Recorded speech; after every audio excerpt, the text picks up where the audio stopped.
Leo mtazamaji wa Mbuke Online TV, bana, moja story kubwa ambayo nimekuletea ni story ambayo inamhusu msanii Nuh Mziwanda. Ikumbuke Nuh Mziwanda ni msanii ambaye alikuwa anafanya poa sana kwenye ngoma zake na zilikuwa ni viral sana kipindi fulani ambapo alikuwa anatoka na mwanadada na mzungumzia Shishi, yani Shilole. So Nuh Mziwanda bwana amekuja kuwashtua watu kutokana na muonekano wake na hali yake ambayo anayo hivi sasa. Wengi wanashangaa sana na matukio ambayo wanayaona kutoka kwa Nuh Mziwanda. Amekuwa ni mtu tofauti sana, amebadilika sana kutokana na hali ya kimaisha, ikiwemo kukonda kimwili. Wengine wakisema labda ni pombe, madawa ya kulevya, wengine wakisema maybe ni shoga. Watu kibao wameweza kuzungumza story zao. So nakuletea video hiyo hapo uweze kumuona Nuh Mziwanda. Lakini yeye Nuh Mziwanda, moja video zake ama interview zake alizofanya, anaomba watu wamsaidie kuwasiliana na Diamond Platnumz na Mbosso Kani, anahitaji kufanya nao collabo au wasanii, na pia amewasisitiza watu subscribe katika channel yake. So Nuh Mziwanda vitu anavyodai, yeye anaomba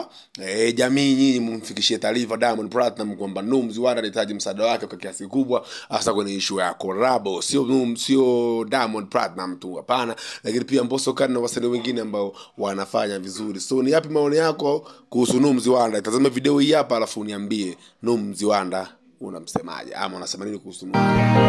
Subscribe, like na comment. Hello, natamani kusema, natamani kulonga, ila mwenzenu mimi naogopa. Natamani kuimba, natamani kusema, ila roho yangu kama inasita. Natamani kuimba na Diamond, message nikituma wala respondi. Natamani kuimba na Mbosso Kani, ila yeye anasema sijulikani.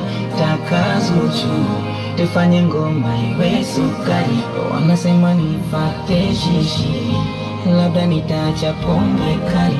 Wangu moyo na ujua napitia mateso, ila hisia nikizisema wanasema eti kanyeso. Nakaza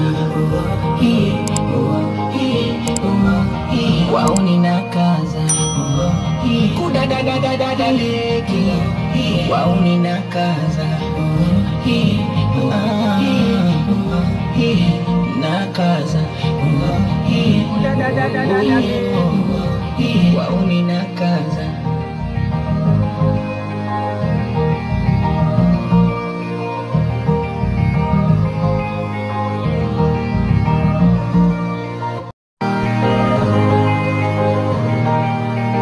Hello, natamani kusema, natamani kulonga, ila mwenzenu mimi naogopa. Natamani kuimba, natamani kusema, ila roho yangu kama inasita. Natamani kuimba na Diamond, message nikituma wala